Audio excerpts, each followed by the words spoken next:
Bien, bonjour. Bonjour à tous, bonjour à toutes. Je suis très heureux d'accueillir aujourd'hui trois entrepreneurs pour parler du numérique au service des PME. Alors, l'objectif de cette session, c'est tout d'abord de partager leur expérience en tant qu'entrepreneur dans cette phase de début de crise, comprendre quelles sont les perspectives et le rôle du numérique dans la phase de reprise, notamment de réinvention, puisque c'est un thème qui est très important pour beaucoup de dirigeants de PME. Mais également présenter une initiative, la PME numérique, que nous avons lancée avec un collectif d'acteurs du numérique pour aider justement les PME dans cette phase de soutien. Alors, j'ai tout d'abord le plaisir d'accueillir Florent Kachikian, président de la société Reserve. Merci beaucoup, Florent, d'être parmi nous aujourd'hui. Bonjour Thomas, bonjour à tous. Également, Lalé Pinoncelli, bonjour Lalé, fondatrice d'Adopte le Digital. Bonjour Lalé. Bonjour. Et également Laurent Maurer, président de la société Mandarine Academy. Bonjour. Laurent. Alors, merci de toute façon tout d'abord de votre temps. Je sais qu'en ce moment, voilà, les affaires reprennent pour vous tous, et tant mieux. On est à la veille de l'été, donc l'idée c'était de marquer un temps de pause pour justement revenir sur votre expérience sur ces premiers mois, donner des perspectives, essayer de comprendre aussi comment vous vivez le numérique. Je sais que chacun, à votre manière, vous êtes très ancré sur la transition numérique, que ce soit pour votre usage interne ou pour les autres, puisque vous êtes aussi, vous travaillez avec d'autres PME, vous êtes vous-même des PME, et donc c'était intéressant d'avoir votre retour d'expérience sur ces sujets-là. Alors peut-être pour démarrer, tout d'abord sur une perspective marché, je vais commencer avec toi, Lalé, puisque tu accompagnes les PME dans leur stratégie digitale depuis un certain nombre d'années. Tu as écrit un livre également, Mes premiers pas sur le digital à destination des entreprises. Tu as toujours ce souci de simplifier ce que peut apporter le digital à une structure qui n'a pas forcément des compétences ou qui n'a pas forcément des années d'expérience en matière de digital. Et je sais que ça, tu le fais vraiment très bien, cette simplification dans un monde où il y a beaucoup d'innovation, beaucoup de technologies. Et tu as également lancé en janvier 2019 un dispositif, Adopte le Digital, à Station F, aux côtés de Mounir Majoubi, pour justement aider les dirigeants de PME. Alors, comme tu es une observatrice vraiment de premier rang sur ce qui se passe en matière d'adoption de digital pour les PME, est-ce que tu pourrais rapidement nous présenter justement Adopte le Digital et surtout les raisons qui t'ont poussé à lancer un tel dispositif? Bonjour à tous, merci Thomas. Oui, effectivement, Adopte le Digital, on a lancé ça en janvier 2019. L'objectif d'Adopte le Digital, c'est d'aller à la rencontre des dirigeants de PME pour leur proposer des sessions de sensibilisation gratuites pour les aider à se lancer dans leur transformation numérique. L'objectif vraiment était de dédramatiser ce monde et d'apporter des clés pour simplifier et pour leur expliquer qu'ils n'étaient pas seuls et qu'on était là pour les aider. Donc on a fait 2 sessions de bus en 2019, 2 régions, la région Auvergne-Rhône-Alpes et la région Hauts-de-France. Et finalement, Adopte le Digital, c'était un tiers de confiance entre finalement ces dirigeants de PME et les solutions. C'est-à-dire qu'on met en relation maintenant avec la plateforme ce qu'on appelle nos adoptés, qui ont des solutions pour digitaliser ces PME, et les PME qui sont un petit peu perdues dans ce monde qu'il faut absolument dédramatiser. Donc là, en 2020, suite à la crise, on a finalement digitalisé Adopte le Digital, puisque ce qu'on préconise finalement aux autres, on l'a fait pour nous-mêmes en digitalisant notre bus, qui est finalement notre mascotte pour aller à la rencontre. Donc on l'a digitalisé, on appelle ça les webusnars maintenant, et ce sont des sessions finalement digitalisées qu'on va faire en webinar, en présentant nos adoptés, qui auront des thèmes particuliers à diffuser selon le webinar. C'est-à-dire que si vous avez un problème pour être en conformité avec le RGPD, on sera pendant une demi-heure en direct avec des avocats ou des solutions, des startups qui vont pouvoir aider les entreprises à rentrer en conformité en RGPD. Si vous avez plutôt envie d'être un peu plus présent en ligne ou de vendre plus en ligne, on aura un webinar où il y aura des adoptés qui pourront vous accompagner, vous donner des clés, et qu'après les dirigeants vont pouvoir contacter directement. Donc nous, on est vraiment le tiers de confiance entre les deux, avec des partenariats financiers et des partenariats locaux qui seront toujours le lien terrain, les CCI, les communautés de communes, les zones d'activité ce sont nos partenaires locaux qui, eux, ont des relations avec les dirigeants et des entreprises locales. Et nous, on apporte finalement les solutions qui sont nos adoptées. Et finalement, tu étais parti d'un constat, je crois, qui était de dire que beaucoup de dirigeants ne voyaient pas forcément le numérique comme un levier prioritaire. Et il est vrai que toutes les études qui ont été menées, le rapport au Sénat qui a été présenté en juillet 2019, montre également qu'il y a encore beaucoup de chemin à faire dans la transition numérique des PME. Quels ont été les enseignements en tout cas des premiers mois de cette crise, sachant que Ipsos a publié dernièrement un baromètre qui montre que 56% des PME veulent investir davantage dorénavant, notamment sur les sujets de la vente, la gestion commerciale. Donc on a le sentiment qu'il s'est passé quelque chose. Et du coup, quelle est ta perspective sur ce sujet-là, sur ce changement qui est en train de s'opérer ? Vous avez tout à fait raison. En fait, moi, j'ai les chiffres de la BPI qui sont un petit peu vieux, mais qui montraient avant 2020, que la principale réticence pour les dirigeants de PME à se lancer dans la transformation numérique, c'était la complexité. Donc, nous, on est arrivé avec des simplifications. Il y avait le livre, puis Adopte le digital pour simplifier. Et je pense qu'aujourd'hui, la crise, finalement, ce qui s'est passé là en mars, ça a accéléré la prise de conscience que le digital finalement était partout et que c'était une nécessité de faire sa transformation numérique. Donc, je pense qu'aujourd'hui, c'est plus que la complexité, c'est un besoin de solutions extrêmement concrètes et d'accompagnement que les dirigeants de PME recherchent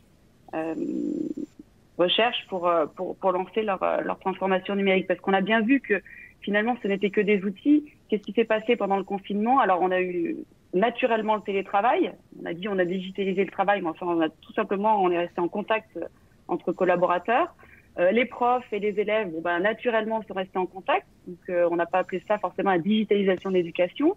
On a fait des apéros entre amis. On n'a pas appelé ça la digitalisation de l'apéro. On a juste voulu rester en contact. Donc, c'était devenu naturel finalement. Et c'est ça qu'on veut montrer chez Adopte le Digital et qu'on veut aider à faire comprendre. C'est que ce sont que des outils digitaux qui sont à leur disposition et chacun doit utiliser et doit prendre l'outil qui lui correspond au départ, y aller pas à pas et se faire accompagner. Parce que c'est pas, il faut dédramatiser ce monde, le digital est partout.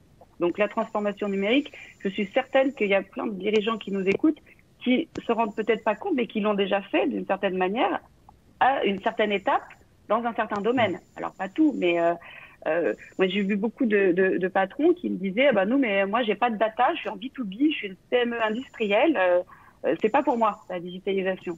Et je dis déjà, et d'une, vous avez des data, c'est juste vos données, vous avez des mails, des numéros de téléphone, vous vendez quelque chose. Il dit oui effectivement. Donc c'est ça vos données. Donc c'est déjà un problème de vocabulaire. Quand il entendait data, il pensait que c'était réservé aux GAFA, etc.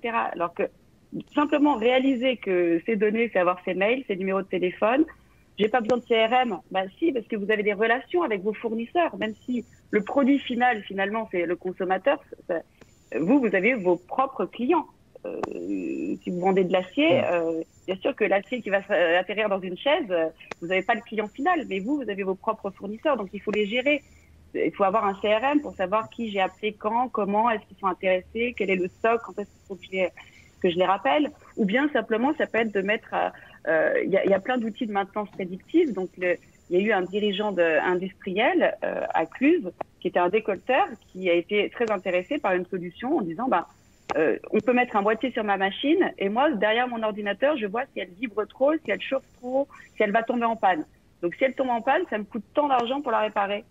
Si elle me dit je vais tomber en panne, je vais prévoir. Donc c'est juste la maintenance prédictive. Donc tout à coup, c'était juste une question de simplification de mots et d'usages qui finalement se font assez naturellement. Donc ce que tu dis, ce que j'entends, c'est qu'il y a encore beaucoup de travail à faire sur l'acculturation numérique. Il faut décomplexer. Le numérique, ce n'est pas uniquement des solutions, on va dire, d'efficacité opérationnelle sur la partie travail collaboratif ou la cybersécurité qui demeure un enjeu majeur, mais ce sont aussi des leviers pour justement se transformer son métier. Donc tu as cité le cas de la maintenance prédictive, mais c'est vrai que souvent on oublie de mettre le numérique au service de sa transformation dans un secteur donné, dans une filière d'excellence par exemple, alors que c'est potentiellement là où il y a un effet de levier beaucoup plus important en termes de différenciation et de développement. Et d'ailleurs, productivité. Et de productivité, tout à fait. Donc du coup, par où commencer et comment s'organiser quand on est un dirigeant de PME? Je sais que c'est pas forcément évident, on n'a pas forcément le temps ni les moyens. Quel serait ton conseil finalement pour voilà, se mettre en musique le numérique, avoir une roadmap en fait et y aller par petits pas, puisque c'est un projet long cours. C'est ce que j'allais dire. C'est faire vraiment les choses pas à pas et déjà identifier les besoins, les premiers besoins. Comme tu disais avant, il y a soit les outils de productivité pour augmenter sa productivité, puis après, il y a également, par exemple, quand on parle de cybersécurité ou RGPD, il y a des choses qu'il faut faire.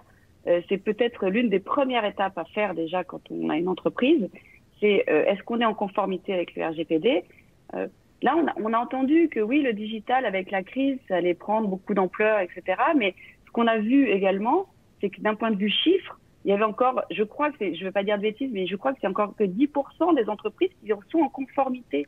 Alors, je ne sais pas si c'est exactement le chiffre, hein, mais il y a très peu d'entreprises qui sont passées en conformité au RGPD. Pourquoi? Parce que c'est compliqué. Et là, il faut avoir un accompagnement. Donc, il faut avoir un certain budget, mais il faut faire aussi des appels d'offres. Ça peut être un avocat, tout court, un avocat qu'une entreprise a déjà ou n'a pas, mais peut prendre en direct. Ça peut être une solution. Il y a des startups qui font ça aussi, qui accompagnent. Donc, c'est des logiciels SaaS, qui sont des abonnements. Donc, il y a des solutions différentes selon les budgets et selon les actions à mener. Et l'autre étape, les deux premières étapes pour moi, c'est en lien avec les données, c'est les RGPD et la cybersécurité. C'est vraiment protéger ces données pour une PME. On sait que 8 PME sur 10 se font hacker. Parce qu'en fait, les hackers, ils ont compris que les dirigeants de PME avaient peur du digital, donc avaient peur du cloud, donc gardaient leurs données chez eux. Donc, fastoche, je sais où je vais trouver. Je vais dans le serveur de la boîte, je récupère tout et j'ai une rançon ou autre. Bon, il y a des entreprises, là, à Clermont-Ferrand, et Clermont-Pièce, il avait 30 ans d'existence, il a mis la clé sous la porte parce qu'il s'est fait hacker ses données, il n'avait plus rien. Donc, tout ça, c'est aussi une autre, on pourrait en parler encore des heures, mais le cloud, il ne faut pas en avoir peur. Il faut protéger ses données et il n'y a rien de mieux que de mettre dans des outils. Alors, il y a plein d'outils différents et je ne suis pas là pour citer ou faire la promo d'aucun outil. Donc, il y a plein de choses selon les entreprises et les dirigeants c'est aussi le feeling avec la personne en face. C'est du commerce, hein. C'est-à-dire que c'est des appels d'offres. Ce que tu dis aujourd'hui, c'est que voilà, il y a une prise de conscience.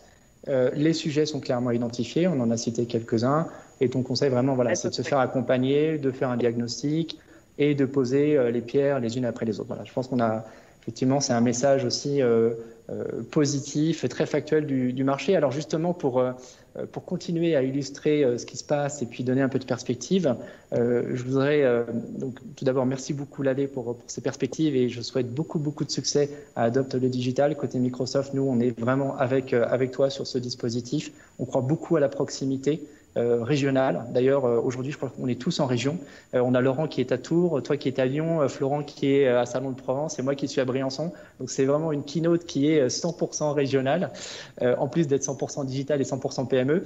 Donc, Florent, président de Reserve Gloves, une super success story à la française, une entreprise qui a démarré dans la fabrication de gants dans les années 30 pour le ski.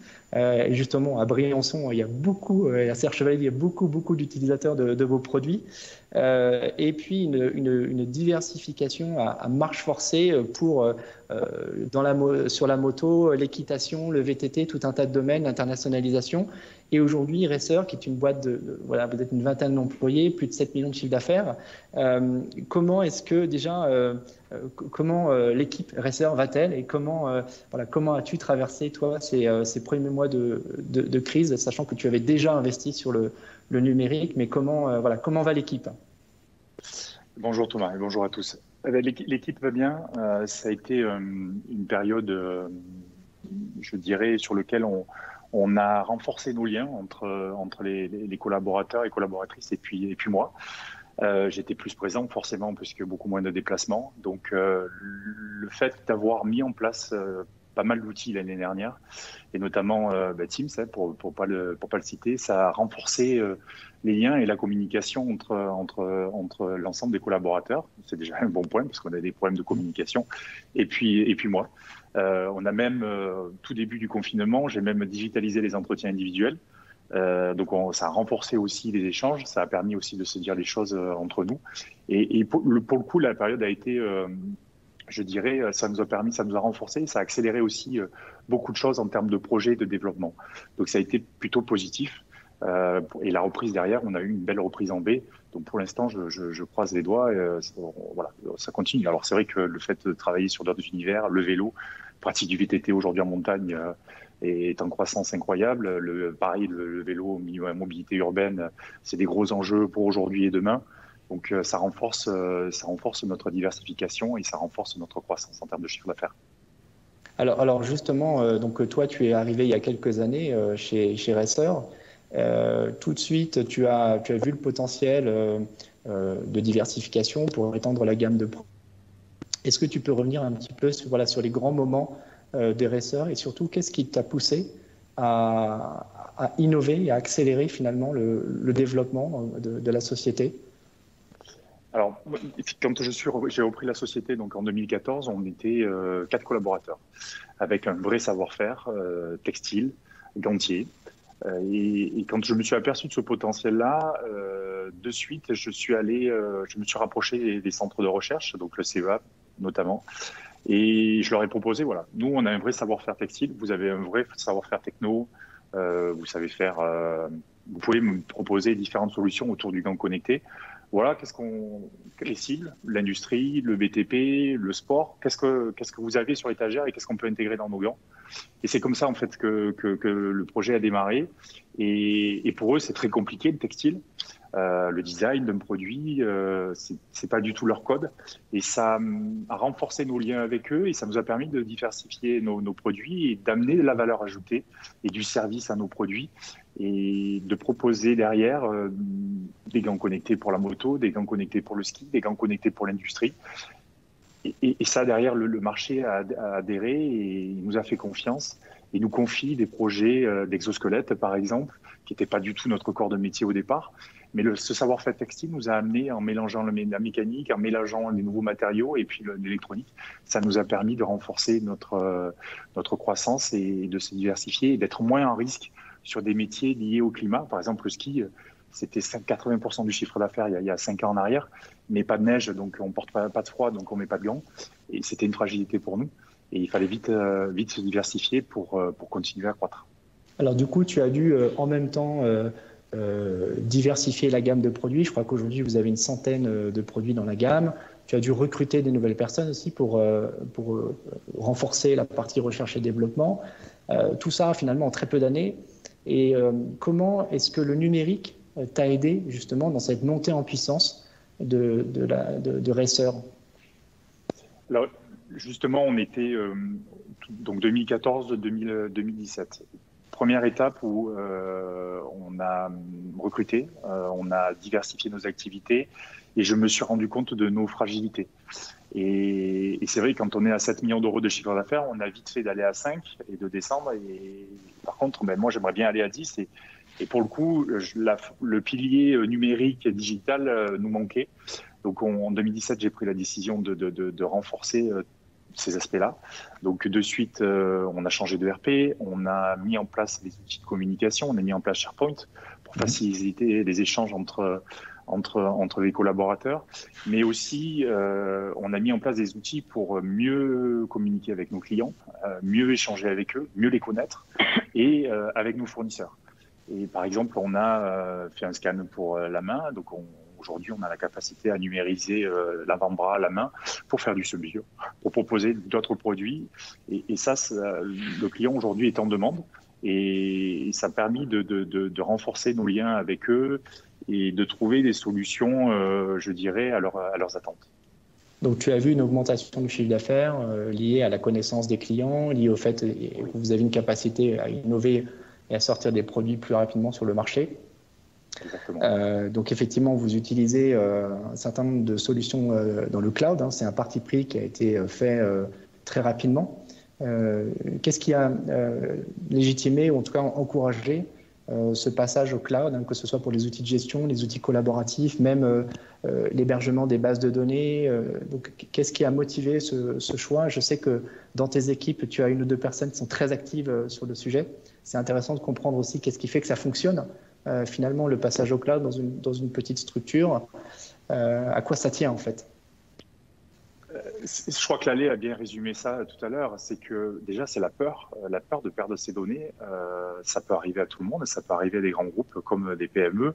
Et on le voit bien, il y a plusieurs cas, quand vous lisez la presse, de PME qui perdent tout. Et Lalé l'a dit tout à l'heure. Ça, dès le départ, j'avais, avec j'ai la chance d'avoir aussi une équipe qui a des compétences sur le sujet. Donc, dès le départ, on a pris la décision d'aller sur le cloud. C'est pas notre métier, quelque part, d'héberger nos données. Donc, on les a confiées à quelqu'un d'autre dont c'est le métier. Et ça nous a sécurisé. Donc, on s'est mis en conformité avec le RGPD, bien évidemment. Alors, c'est beaucoup de paperasse, hein, mais ça, c'est les charmes de la France. Mais voilà, on s'est mis en conformité, on est allé de l'avant et on s'est enlevé une grosse épine du pied et ça nous a permis, je regrette après coup, c'est quand on passe des moments comme ça avec la crise qu'on vient de connaître, qu'on se dit, je regrette pas parce que la téléphonie, elle a fonctionné en télétravail, qu'on soit à Bordeaux, j'ai des équipes à Lille, il n'y a pas eu de perte de données, donc de suite, on n'a pas eu d'arrêt d'activité. Et pour le coup, je peux remercier l'ensemble de mes collaborateurs et collaboratrices là-dessus parce que sans eux, on n'aurait pas réussi. Et c'est important de se faire accompagner. Donc, Lalé, je te rejoins, il faut absolument être derrière les patrons de PME et les collaborateurs aussi, parce qu'il faut les rassurer. C'est beaucoup de changements pour eux, ça peut leur faire peur. Il n'y a pas que le patron, c'est toute l'équipe en fait. Bien sûr. Et il faut leur dire, attendez, c'est pour vers du mieux, c'est pas pour vous enlever des tâches, c'est au contraire pour vous améliorer votre quotidien. Et ça, c'est grâce à toi qui a cette vision, je dirais, globale, qui peut amener le changement et qui peut rassurer, je crois, le patron et puis les collaborateurs. Donc tu crées de la confiance, tu crées un environnement où chacun finalement peut s'épanouir, apporter aussi des idées, oui. Voilà, avec son expertise métier, que ce soit la partie gestion pour faire les prévisionnels ou que ce soit sur la partie recherche et développement. Aujourd'hui, finalement, le numérique, ça vous aide aussi à vous transformer. D'ailleurs, c'est un des sujets sur lesquels j'aimerais aussi échanger avec toi. L'équipe nous a sympathiquement envoyé un code promo et du coup, c'est la minute pub, mais nous, on est très contents d'aider nos clients dans cette phase de rebond. Donc, si vous faites du VTT, du parapente, de l'équitation ou autre cet été, voilà, vous pouvez aller vous équiper sur le site de Racer Gloves et utiliser le code promo Microsoft 25. Voilà, vous aurez 25% de réduction sur tout le catalogue en ligne jusqu'à la fin d'année. Donc voilà, même pour les gants de ski, ce sera parfait. Alors justement, on a beaucoup parlé du numérique dans cette phase finalement d'accélération pour être très efficace opérationnellement. Mais le numérique, ce n'est pas que de l'efficacité opérationnelle et de la productivité. C'est aussi de la résilience et de la capacité d'innovation. Et souvent, on a tendance à le traiter après avoir fait un équipement, après avoir équipé ses équipes finalement avec des outils de gestion ou des outils d'efficacité opérationnelle. On oublie souvent que le numérique peut aider à créer de la différence sur un marché qui peut être très compétitif. Et du coup, j'aimerais que tu nous partages un peu ton expérience et ce que vous faites en matière d'innovation. Moi, je trouve que c'est absolument passionnant de voir finalement les principes de design, d'innovation technologique appliqués finalement à des marchés qui peuvent sembler très concurrentiels et sur lesquels vous arrivez à avoir des reconnaissances de la part de l'industrie et de très belles perspectives. Est-ce que tu peux nous parler un peu justement du numérique au service de l'innovation chez Racer? Alors, le numérique, je le lie beaucoup à l'agilité. Aujourd'hui, en tant que PME, si on n'est pas agile, c'est difficile, surtout sur nos marchés qui sont quand même des marchés de mass market, c'est difficile de continuer à grandir. Donc, on a derrière moi un atelier, donc il y a 3-4 machines de découpe laser, il y a des machines à impression 3D. Donc, on perd aujourd'hui un designer, un responsable à R&D, capable de dessiner sur ordinateur un gant. On le coud avec notre couturière et derrière, on peut faire une protection une forme de protection complètement incroyable et l'intégrer en une journée. On a un proto, un POC, un démonstrateur, et on peut aller l'essayer, faire du vélo avec ou faire de la moto selon le produit. Donc ça, c'est une vraie agilité pour nous et ça nous permet de gagner du temps quand on fait nos collections. Quand en 2014, j'ai poussé mes réflexions en allant voir les laboratoires de recherche, je me suis rendu compte que pour eux, ils avaient beaucoup de choses de technologie sur étagère, mais le vrai frein pour eux pour commercialiser ces technos-là, c'est l'intégrer dans des produits, dans du textile, par exemple. Nous, c'est pas compliqué. On a des couturières, on sait faire des genouillères, on sait faire des gants. Je leur ai dit, ben voilà, moi, je vous amène, ce que je disais en introduction, je vous amène mon savoir-faire. Vous m'amenez votre savoir-faire électronicien. Donc ça a bien marché pendant quelques temps. Et derrière, je suis allé plus loin. J'ai recruté des ingénieurs électroniciens pour amener encore plus de valeur ajoutée. Donc là, vous avez donc Cédric, un collaborateur responsable produit vélo, qui a eu un prix sur cette surchaussure chauffante. Donc l'avantage, c'est que on a un produit qui est passif avec une belle couverture isolante et on rajoute de l'actif avec une batterie et un petit module chauffant qui vient chauffer le dessus et le dessous du pied. Donc pareil pour le gant, vous avez en face. Donc ça, c'est un gant également chauffant. Donc il sert aussi bien à l'industrie, au monde du sport, du vélo. On vient lutter au froid. On est dans le médical aussi. Vous avez de plus en plus de gens qui ont des syndromes de Raynaud. C'est un vrai problème pour beaucoup de personnes. Donc là, on a une couverture passive et une couverture active avec le système de chauffe. Là, on a un gant également avec les lumières dessus qui permet d'avertir les motards des dangers autour de vous.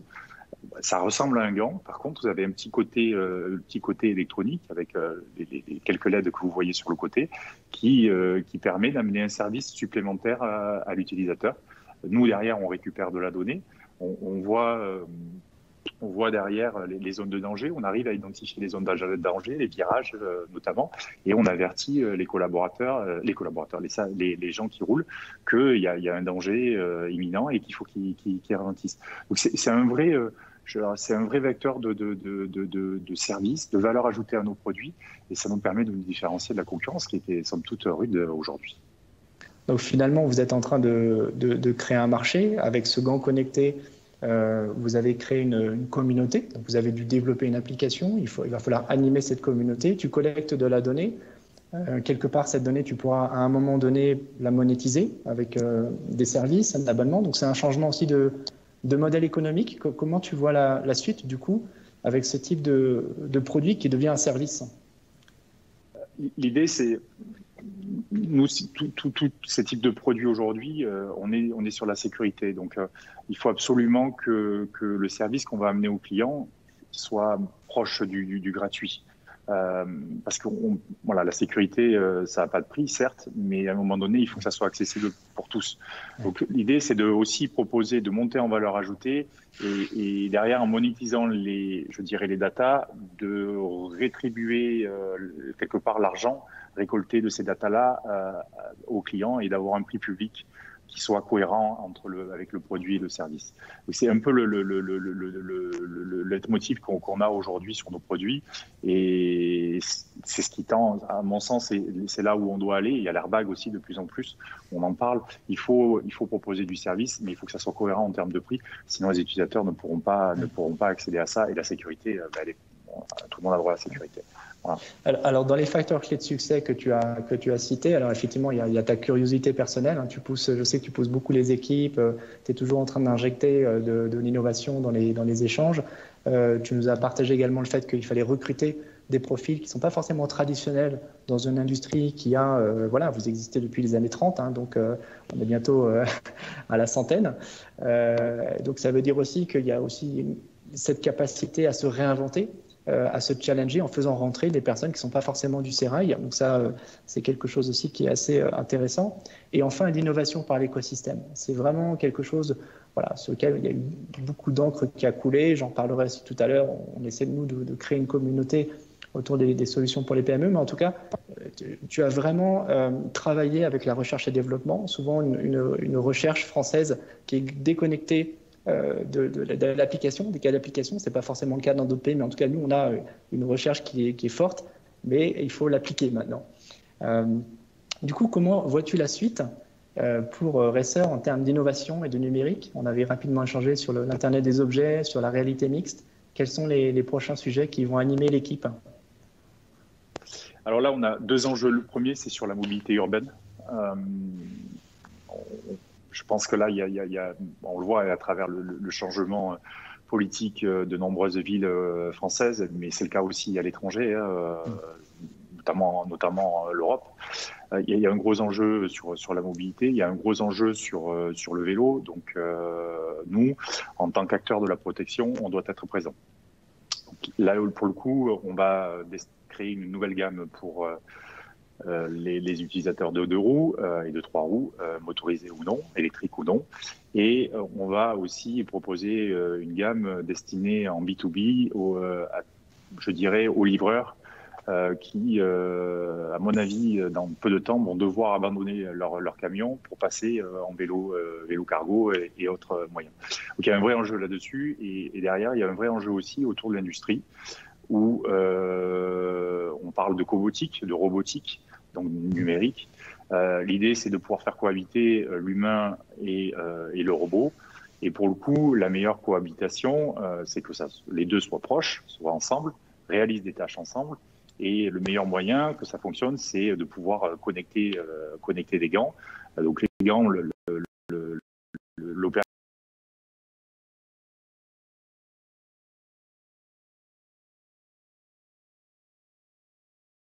fait une gestuelle, le robot suit la gestuelle de l'opérateur. Donc là, on est dessus, on est en train de travailler sur encore. On a des projets sur lesquels on va lier machines dangereuses, opérateurs et opératrices en indiquant l'opérateur. Attention, tu vas dans un endroit qui retire-les, ou on arrête la machine. Beaucoup de ça. Et c'est deux sujets des 5 prochaines années sur lesquels on est missionné et on verra. En tout cas, on sera très. Je sais qu'il y a beaucoup de perspectives et de volonté aussi de participer à la réindustrialisation de la France. Oui. Un sujet qui est devenu central et enfin ces derniers mois. Et du coup, voilà, je sais que avec ce type de nouveaux services sur la sécurité en environnement industriel, avec des gants connectés, ça contribuera à la modernisation de l'outil industriel français. Donc, en tout cas, bravo pour le projet. Et encore merci, Florent, pour ton temps. Je sais que la saison redémarre et en tout cas, on est très heureux d'accompagner l'équipe et aussi d'apprendre à vos côtés. Merci, Thomas. Alors, pour continuer, du coup, je voudrais passer 2 minutes sur une initiative que nous avons impulsée côté Microsoft, justement pour tenter d'apporter une réponse à court terme pour aider les PME à rebondir, mais aussi initier une démarche collective à moyen long terme. C'est né d'une réflexion qu'on a eue au niveau des équipes, de se dire que Microsoft était présent depuis près de 40 ans en France. On a 10 500 partenaires, donc un écosystème assez fort. Et on s'est dit comment est-ce qu'on pourrait aider davantage justement les PME à faire cette transition numérique. Donc voilà, à peu près sur les mêmes lignes que toi, Florent. On s'est dit il faut absolument qu'on lance une initiative, mais on ne va pas le faire seul. Il faut qu'elle soit collective. C'est très important. Nous, on croit beaucoup à la force de l'écosystème. Microsoft ne serait pas grand-chose sans ses partenaires. On a un modèle qui est extrêmement indirect. Et quelque part, il y a beaucoup d'innovations en France en matière de développement logiciel. C'est une industrie avec beaucoup de talent. Et on s'est dit comment est-ce qu'on peut mettre en puissance cet écosystème en créant un dispositif qui va répondre à 3 enjeux. Le premier, c'est la formation. Il n'y a pas de numérique et pas d'innovation sans développement d'une culture forte autour du numérique. Et il faut former. Donc on veut aussi contribuer à former 1 million d'employés et de dirigeants de PME à un horizon de 5 ans. Et on reviendra sur ce sujet d'ailleurs avec Laurent Morer de Mandarine Academy dans quelques minutes. On a également lancé une école dédiée à l'IA avec Simplon pour former les dirigeants de PME aux usages de l'intelligence artificielle. Voilà, l'IA n'est pas un sujet en tant que tel. Le vrai sujet, c'est qu'est-ce qu'on en fait et quels sont les scénarios qui sont possibles en fonction des industries ou des filières d'excellence. Donc ça, c'est quelque chose également qu'on va continuer à développer sur cet aspect formation. Nous avons également annoncé avec LinkedIn une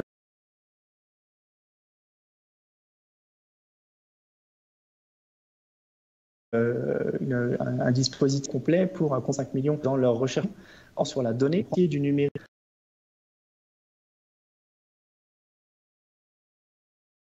Qui est de matcher face à ces analyses, formation, notamment par LinkedIn, mais également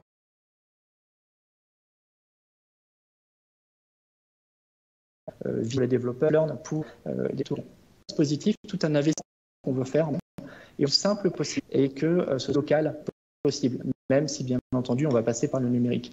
Le deuxième objectif de cette initiative, qui a été lancée avec un groupe d'acteurs comme Solocal, Inextinso, PrestaShop, Quant, et il y en a encore bien d'autres qui nous ont sollicité depuis 3 semaines, c'est de proposer des solutions qui sont prêtes à l'emploi, qui sont adaptés à une phase de rebond, c'est-à-dire qui sont économiquement accessibles et qui sont suffisamment simples pour être mises en œuvre très rapidement et avoir un impact rapide. Et on veut créer cet écosystème de solutions cloud développées en France et qui vont pouvoir s'appuyer sur des plateformes modernes et innovantes. Et vraiment des solutions 100% PME. Et ça, c'est très important. Et enfin, le troisième axe de ma PME numérique, c'est de créer un dispositif qui soit 100% digital pour justement connecter le monde de la tech et le monde des PME. Souvent, ce sont des univers qui ne se parlent pas forcément. Il y a beaucoup d'organisations qui travaillent au quotidien avec des PME qui ont fait des recommandations justement au gouvernement dans cette phase de rebond, mais peu d'entre elles ont vraiment cité le numérique comme un levier majeur de rebond et de réinvention. Donc là, on a encore, nous, ce collectif, un travail à faire avec ces organisations locales, régionales, pour leur fournir en fait sur étagère des formations, des solutions et de l'expertise sur tout le territoire français. C'est vraiment l'objectif de ma PME numérique. Donc, à titre d'exemple, donc un former, agir et connecter, ce sont vraiment les 3 piliers de ce dispositif. Et on veut que ce dispositif également soit aligné sur des thématiques concrètes et des enjeux qui sont clairement identifiés, qui vont de la création d'entreprises jusqu'au financement de la croissance ou de sa trésorerie, sa visibilité sur Internet, la cybersécurité, le travail collaboratif, comment j'identifie et je capte des nouveaux clients, comment est-ce que je crée justement des nouveaux services ou des nouveaux produits, comme ce que tu as présenté, Florent, tout à l'heure. Et on veut être certain que les contenus et les solutions et les expertises qui seront mises à disposition dans le cadre de cette plateforme soient alignés sur ces enjeux-là. Ça, c'est quelque chose de très important.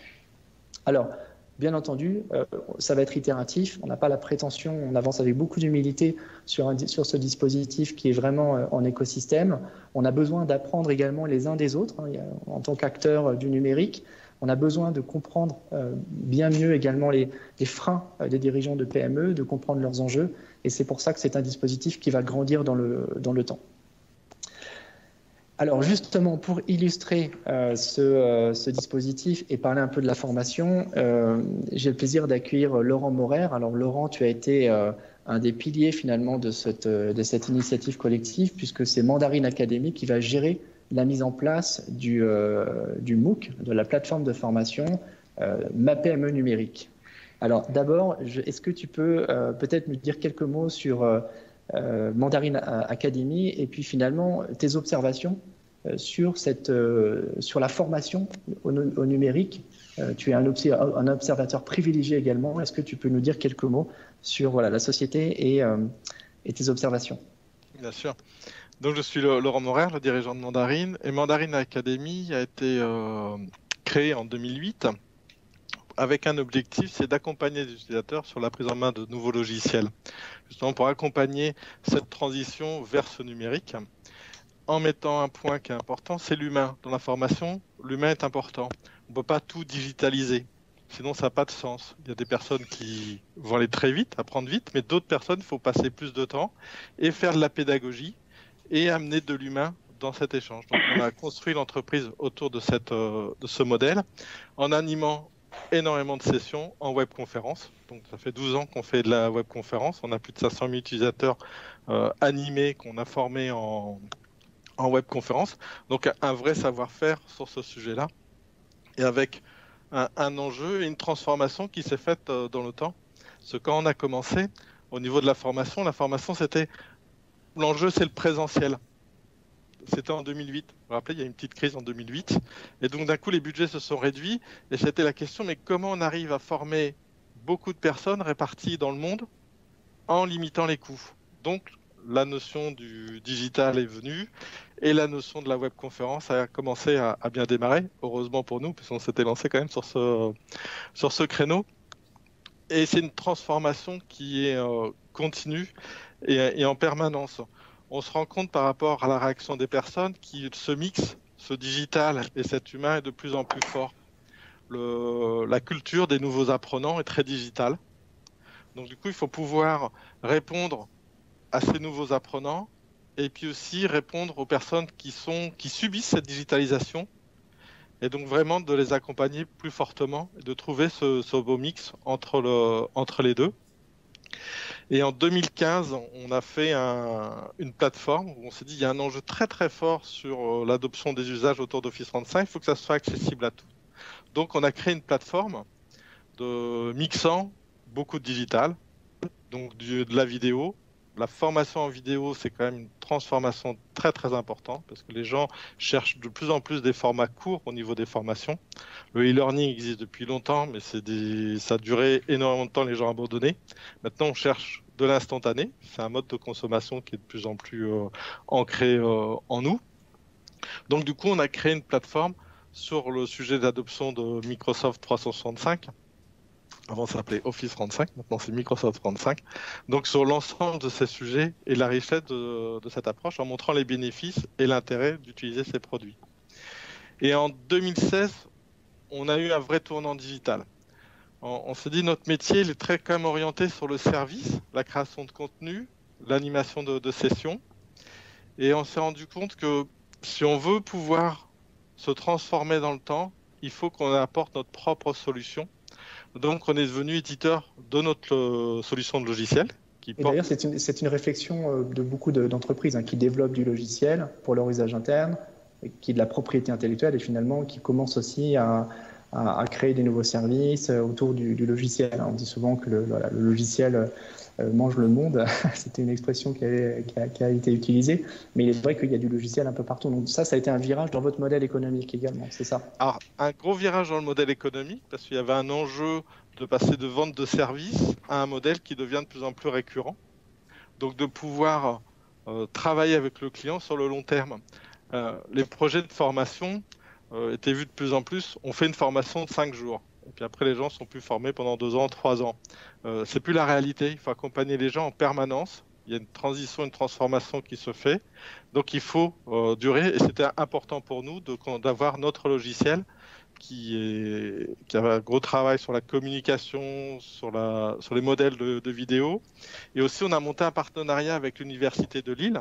Donc ça rejoint un peu ce que disait Florent avec le CEA. Donc nous, on n'a pas de CEA, on a une superbe université de recherche sur Lille pour travailler sur l'intelligence artificielle.